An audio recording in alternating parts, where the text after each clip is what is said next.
¿Se ve la pantalla? Sí, profe. Bien. Profe. Entonces, fíjense que ahora les pongo un aminoácido.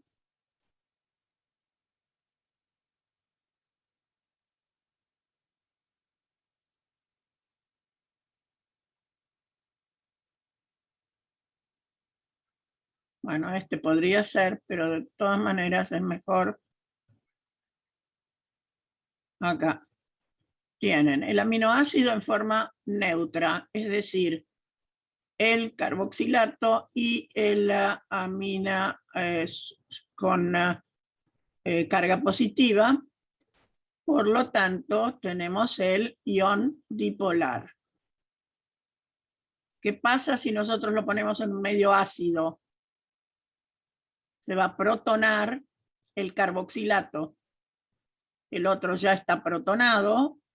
Por lo tanto, esto es lo que tenemos en un medio ácido, o sea, todos los grupos funcionales protonados.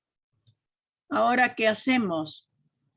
Nos corremos, pero hacia este lado.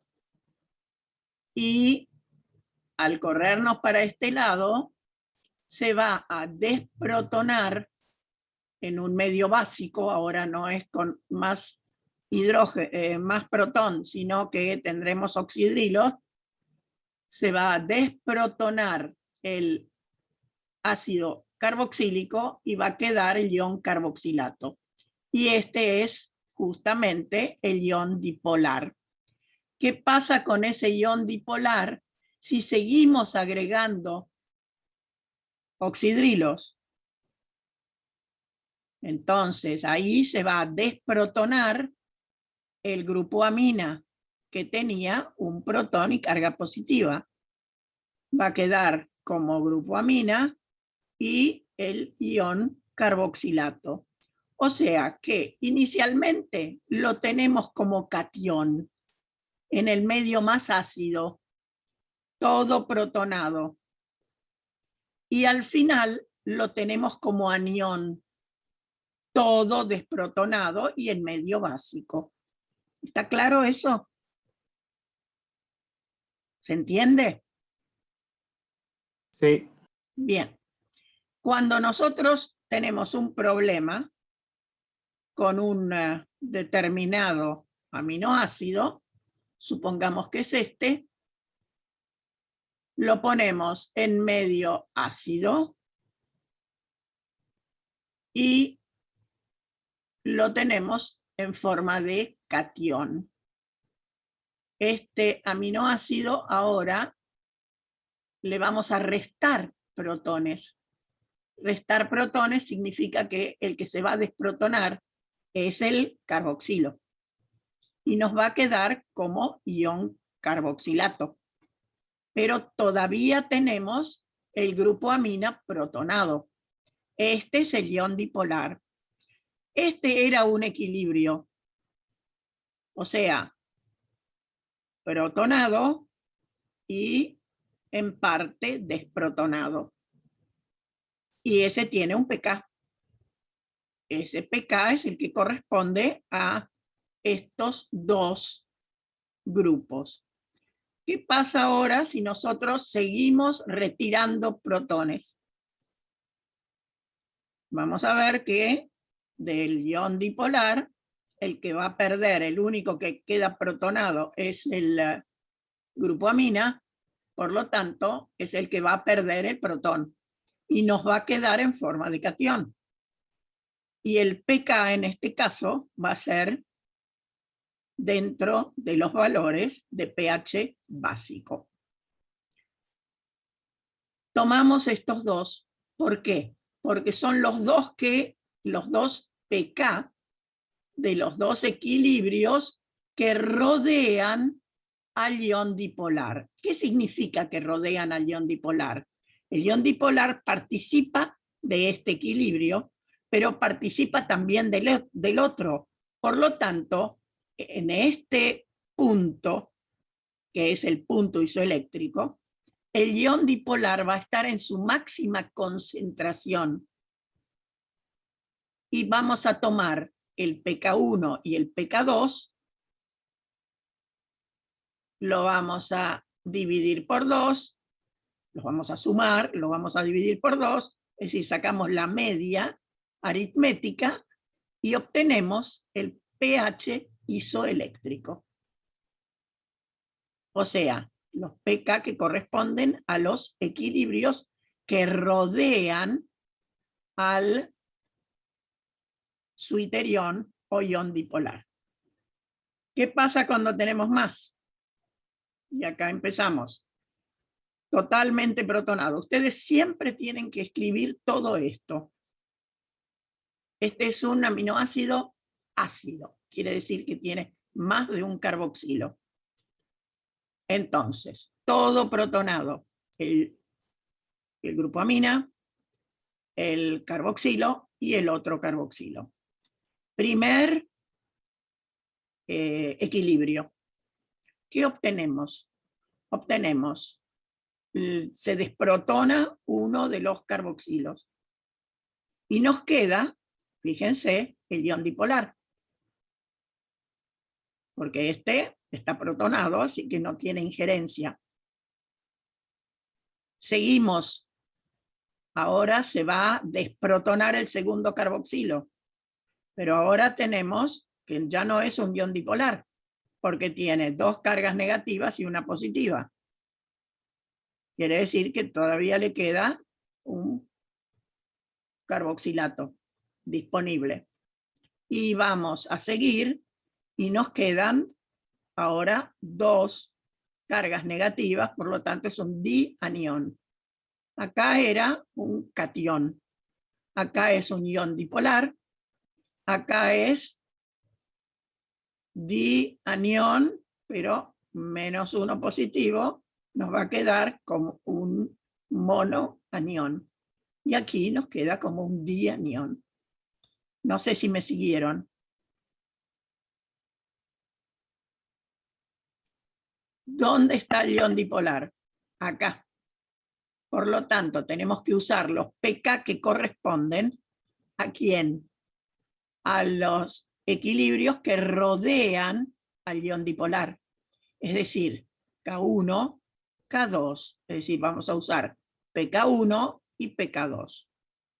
¿Por qué no usamos pK3? Porque en realidad este ya no tiene nada que ver con el ion dipolar. Vamos a ir al otro tipo de aminoácidos, que es el aminoácido básico. ¿Qué es lo que tenemos? Dos grupos básicos y uno ácido. Es un dicatión cuando está totalmente protonado. ¿Qué pasa? Empezamos a desprotonar. ¿Quién se desprotona? El carboxilo. Por lo tanto, nos quedan dos cargas positivas, una negativa. Hacemos la cuenta y nos queda todavía una positiva disponible, es decir, es un monocatión. Seguimos. Y vamos a llegar ¿a quién? Al ion dipolar. Por lo tanto, ¿quiénes son ahora los dos que rodean al ion dipolar? El K2 y el K3. Por lo tanto, pK2 más pK3 dividido 2. ¿Se entendió? Sí, sí. Profe, se entendió. Bien, entonces, a veces, en algunos casos, en vez de poner pK1, pK2, pK3, lo que ponen es pK1 y pK2 y acá, en vez de 3, le ponen grupo R. Puede ser, pero en este caso el grupo R estaría acá. Y sí, está bien, en este caso se desprotona el grupo R cuando llegamos a este punto. Pero aquí lo tenemos, entre estos dos está el ion dipolar. Así que tenemos que tomar estos dos, se llamen como se llamen. pK1, pK2, pK3, pKr, es lo mismo. El asunto es que ustedes se den cuenta de este detalle. Acá está el ion dipolar y en el otro, el ion dipolar estaba acá. ¿Estamos? Siempre tienen que escribir toda la secuencia partiendo del pH más ácido y ir desprotonando hasta el pH más básico. Exactamente igual en los dos. ¿Estamos? ¿Se entendió? Sí, profe, se entendió. Sí, profe. Y esa es la forma como se resuelven los problemas de punto isoeléctrico. En algunos casos se les da yo no me acuerdo cuáles eran los problemas en este momento de memoria, pero en algunos casos se les indica PK1, PK2, PK3, pero se les dice cuál es la fórmula del aminoácido y se les da por nombre y por nomenclatura. Nomenclatura que es la orgánica, por lo tanto ustedes lo pueden dibujar a partir de la nomenclatura. No es necesario que sepan de memoria los nombres. Ya los van a aprender después cuando veamos ya metabolismo. Pero básicamente, ácido 2,6-diaminohexanoico, eso ya les dice cuál es la fórmula, que es esta. ¿Estamos? Y de esa manera ustedes pueden perfectamente saber cómo se averigua el punto isoeléctrico, sea cual sea el aminoácido. Bien. Quiere decir entonces que estamos... vamos a sacar esto. Que no sé. No sé si tienen algo más de acá que necesitan. Hola, profe. ¿Cómo le va? ¿Qué tal? A mí me quedó una duda con el 11, con la síntesis del péptido. Bien.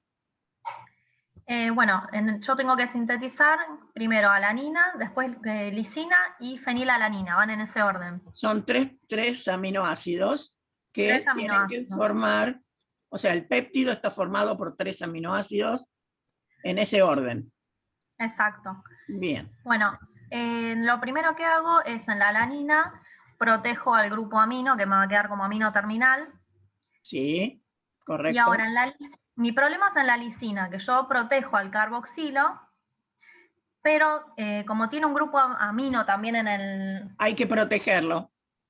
¿Y cómo protejo uno sin proteger los dos? De la misma forma. Se protege con el mismo reactivo. Se protegen todos los grupos que no tienen que reaccionar. O sea, claro, si tengo un amino, protejo un amino. Si tengo 2 aminos, protejo 2 aminos. No hay problema. Claro, pero en ese caso yo necesito que el amino me quede libre para reaccionar con el carboxilo de la alanina. Bien. Necesito que el amino me quede libre, pero además tiene uno en la cadena. ¿Cómo hago para proteger? O sea, el de la cadena no tiene que reaccionar. Por lo tanto, se protege el de la cadena.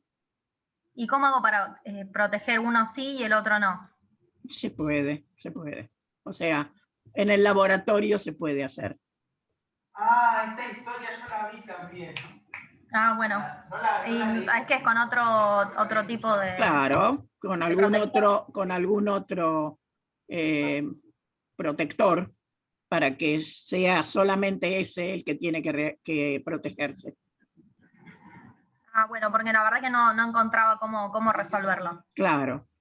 Sí, o sea, ahí lo único que ustedes tienen que decir es protegemos tal grupo y nada más. Ah, bueno, perfecto. Muchas gracias. No hay por qué. Recuerden que siempre es necesario activar el carboxilo para que... Recuerden que los ácidos carboxílicos son ácidos débiles, y no son muy propensos a reaccionar. Entonces hay que activarlos para que puedan reaccionar con más facilidad.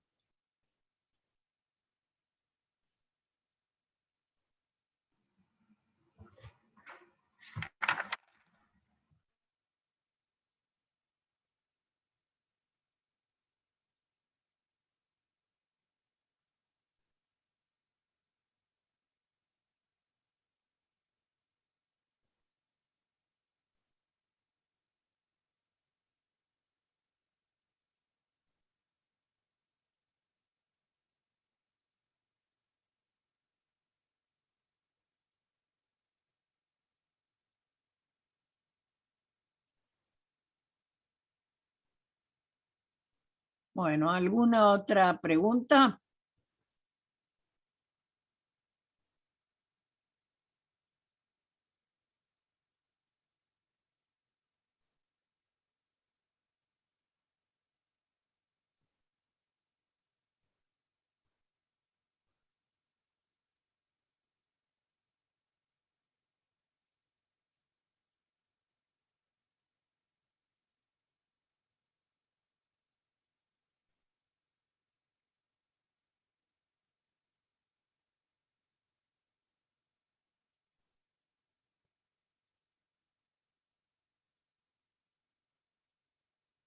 Bien. ¿Podemos pasar un ratito sobre la electroforesis?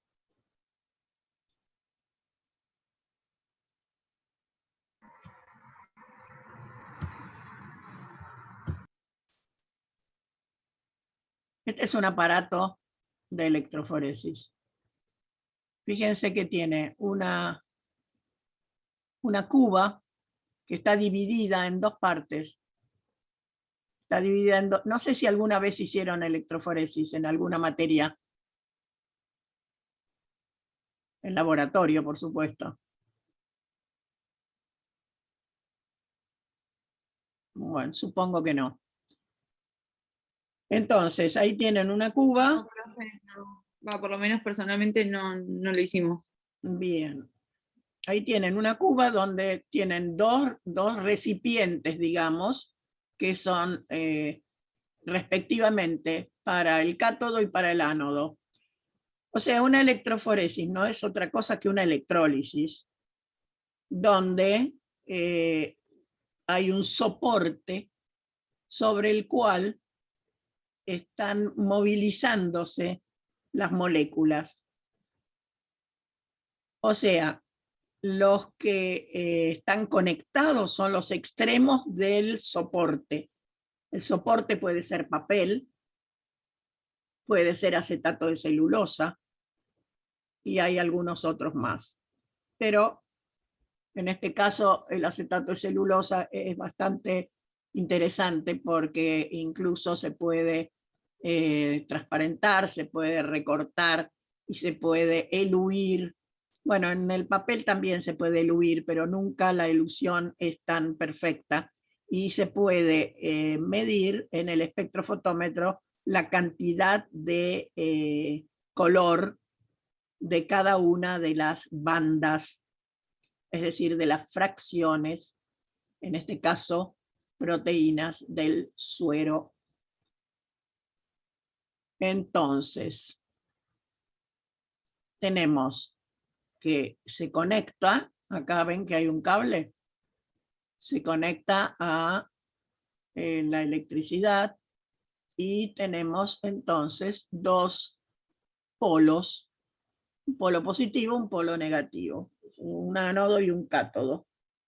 Cátodo es el polo negativo, quiere decir que todas aquellas moléculas que tengan carga positiva, es decir, que sean cationes, van a ir a parar ¿a dónde? Al cátodo. Todas las moléculas que tengan carga negativa, es decir, que sean aniones, ¿dónde van a ir a parar? Al ánodo. ¿Está claro eso? ¿Se entiende? Sí, profe, se entiende. Bien. ¿Cómo sabemos si están en forma de aniones o de cationes. Eso depende de la solución amortiguadora, es decir, buffer, que hayamos puesto acá adentro, en estas dos cubetas. Y el papel o la tira de acetato de celulosa o lo que sea, pasa por arriba y tiene un extremo sumergido en uno de los compartimientos y el otro extremo sumergido en el otro compartimiento. O sea, que está conectado a los dos polos del campo eléctrico. Y entonces, dependiendo del pH de esa solución amortiguadora, es decir, del buffer, que puede ser un buffer pH 7, pH 5, pH 10, lo que sea. Pero hay que tomar un poco de precaución. Si es una mezcla donde no conocemos cuáles son las características de los componentes, bueno, habrá que hacer varias pruebas a distintos pH de buffer para ver qué es lo que pasa. Eso por una parte. Si en cambio sabemos qué es lo que pasa en uno de los problemas, porque creo que dice separar 2 o 3 aminoácidos y pregunta a qué pH convendría poner el buffer para una mejor separación. Entonces, si tenemos un aminoácido ácido, ¿qué quiere decir que sea ácido? Que su punto isoeléctrico, ¿dónde va a estar? En los pHs ácidos. Ácidos. Eso es. Tenemos uno básico y su punto isoeléctrico va a estar en los pHs básicos. Atención, algo que es importante. Cuando el aminoácido está en forma de suiterión o ion dipolar, no corre en un campo eléctrico. ¿Por qué? Porque los dos electrodos lo van a atraer exactamente de la misma forma y se queda en el medio. Ahora, muchas veces la siembra se hace central. Quiere decir que ponemos el componente que queremos hacer la electroforesis. Lo ponemos, siempre es una solución, por lo tanto hay que poner varias veces hasta que se cargue bien, etc. Y entonces, si es una mezcla y sabemos que hay uno de los aminoácidos que está en su punto isoeléctrico, porque el pH es el que corresponde al punto isoeléctrico, entonces ese aminoácido va a quedarse en el punto de partida, o sea, en el punto de siembra. ¿Y qué va a pasar con los otros dos, que son uno básico y uno ácido? Correrán como corresponde. Si estamos en supongamos que estamos en pH 7. Entonces, el que es aminoácido básico va a estar ¿en qué forma? Si el pH es menor que su punto isoeléctrico. ¿Qué les parece a ustedes? ¿En qué forma va a estar? ¿Anión o catión? Piensen ustedes que lo escribieron todas las formas de cada uno de los aminoácidos presentes.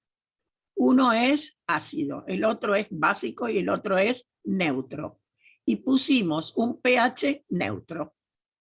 O sea, el que es neutro se va a quedar en el punto de siembra porque su punto isoeléctrico está en ese pH. ¿Qué pasa con los otros dos? Uno va a estar en forma de catión, el otro va a estar en forma de anión. Por lo tanto, uno va a correr hacia el cátodo y el otro va a correr hacia el ánodo. Y entonces los tenemos los tres separados. Uno del lado del cátodo, uno del lado del ánodo y uno en el medio, es decir, en el punto de siembra. No sé si me entendieron. A ver, traten de pensar.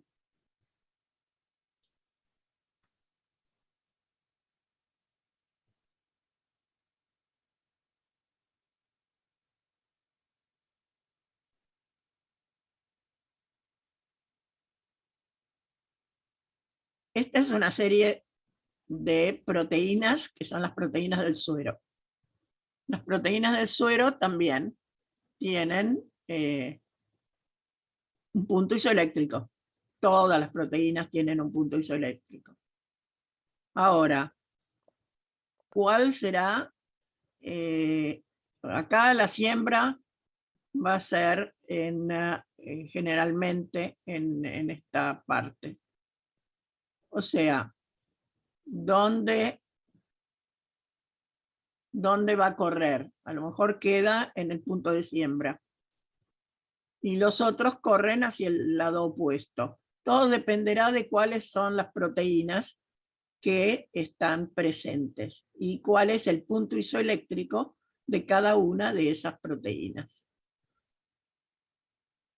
Muchas veces en el suero encontramos una banda anterior que es el fibrinógeno, que es un componente del suero sanguíneo y que corre antes que la albúmina.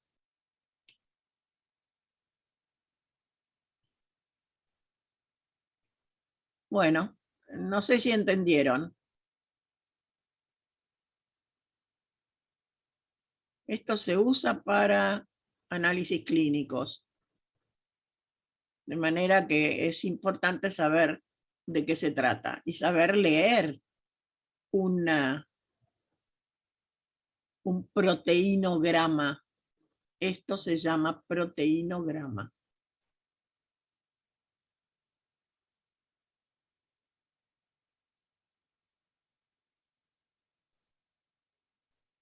¿Está claro? Sí, profe. Sí, profe. ¿Alguna otra pregunta? Muy bien. Entonces esto estaría completo. Creo que no había nada más. Acá no había nada más. Ok. Profe, una consulta. Dígame. Sí, en caso de tener dos proteínas que tengan el mismo punto isoeléctrico, ¿ahí se separan por diferencia de peso molecular? O sea, A ¿del tamaño? veces sí, pero si están muy cerca, no hay separación posible por electroforesis. Hay algunos métodos, por ahí a veces haciendo alguna combinación y entonces fijando una de las proteínas y la otra corre, pero no es, cuando tienen el mismo punto isoeléctrico es bastante difícil. No es el mejor método para separarlas. Hay otros métodos que a lo mejor permiten separarlas de otra manera y no con un campo eléctrico. Por ahí con una filtración molecular.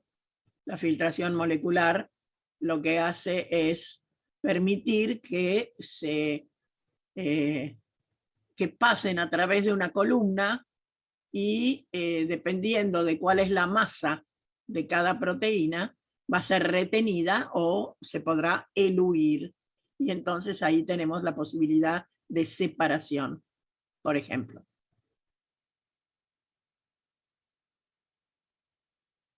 Profe, una pregunta. Sí, adelante.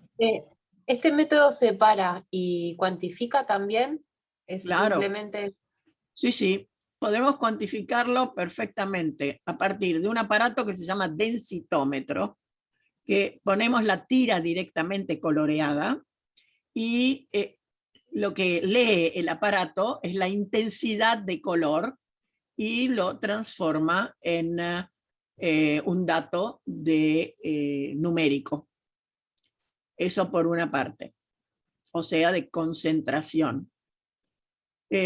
Por otro lado, podemos recortar, si esto fuera un papel o una tira de acetato de celulosa, cortamos cada una de estas zonas y eluimos, nos queda en un tubo de ensayo el color que pasó por la elusión y lo leemos. Entonces lo que vamos a leer es concentración de color, que es equivalente a la concentración de sustancia. Y eso lo leemos en un espectrofotómetro. ¿Contesta la pregunta eso? Perfecto, gracias. Bien. ¿Alguna otra pregunta? Son todos métodos que sirven precisamente para cuantificar. Si alguna vez ustedes se hicieron un análisis con un proteinograma, habrán visto que se les dio el porcentaje de cada una de las proteínas. Generalmente por densitometría directamente se obtiene el dato.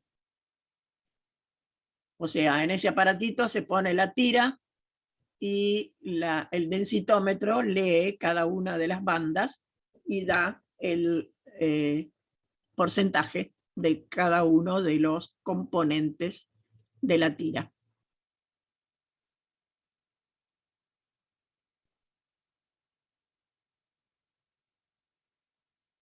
Hoy en día por ahí hay algunos métodos un poco más nuevos también que permiten hacer los análisis mucho más rápido y mucho más precisos en un aparato que directamente da todos los datos y no hace falta nada más. Bien.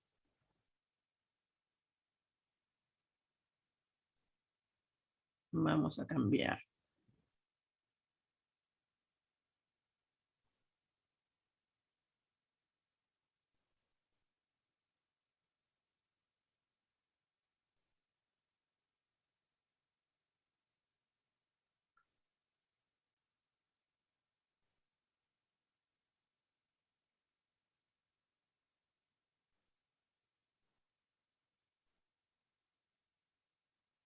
Bueno, yo les puse también un resumen de la parte de aminoácidos, péptidos y proteínas que a lo mejor les puede servir para responder algunas de las preguntas del cuestionario. El cuestionario no lo tienen que entregar porque lo único que era importante era que hicieran los problemas. Las preguntas las responden para ustedes aprender a contestar preguntas que puede llegar a ser que hubiera similares en los parciales. Para eso están hechos los cuestionarios, para prepararse para los parciales o los exámenes finales también, porque todos son del mismo estilo.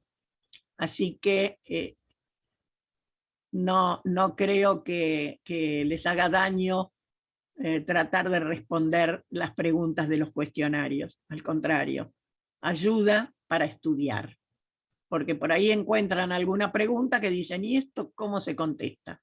Bueno, hay que ir a los apuntes o ir a los libros y buscar. A veces también internet, pero atención, tengan mucho cuidado con lo que encuentran en internet, porque a veces no es demasiado fidedigno lo que dice internet. Pero bueno, sí está por lo menos estudiado, entonces pueden utilizarlo. Bien, acá yo les recordé cómo se hace para obtener el punto isoeléctrico. Y después vamos a los enlaces peptídicos. Recuerden, porque van a encontrar alguna pregunta con respecto al enlace peptídico. Por otro lado, recuerden esto que yo les puse acá. Los grupos funcionales de un aminoácido pueden dar cualquier tipo de reacción. O sea, pueden formar ésteres, pueden formar amidas, pueden sufrir reducciones y dar, no sé, los aldehídos. En el caso del grupo amina, pueden asilarse las aminas, alquilarse, es decir, combinarse con grupos alquilo, pueden reaccionar con aldehídos y con cetonas, etc. Así que todas las reacciones del carboxilo y del grupo amina son posibles en los aminoácidos. Bien, con respecto al enlace amida, recuerden, es resonante. O sea, tiene una estructura que es parcialmente, fíjense, tiene parcialmente doble enlace. O sea que hay resonancia entre el carbono, el nitrógeno y el oxígeno. Es decir, el carbono está en el medio. Puede ir para el nitrógeno, puede ir para el oxígeno. Y ahí están las dos posibilidades. O forma doble enlace con el oxígeno o forma doble enlace con el nitrógeno. Quiere decir que siempre tiene un carácter parcial de doble enlace por resonancia. Ahora bien, recuerden que son 4 los átomos que están en el mismo plano. O sea, carbono, oxígeno, nitrógeno e hidrógeno. Son los 4 átomos del enlace peptídico. Pero a cada uno de esos grupos está unido a un carbono alfa. El carboxilo por un lado, el grupo amino por el otro. Y entonces tenemos 2 carbonos alfa, uno de cada lado, que no están en el plano, igual que los otros 4 átomos, pero están en el límite entre 2 planos. Recuerden, ¿cuál es el ángulo de valencia del carbono? 109 grados. Bien, entonces ese ángulo de valencia es el ángulo que van a formar los planos en esa estructura que hemos llamado hoja plegada.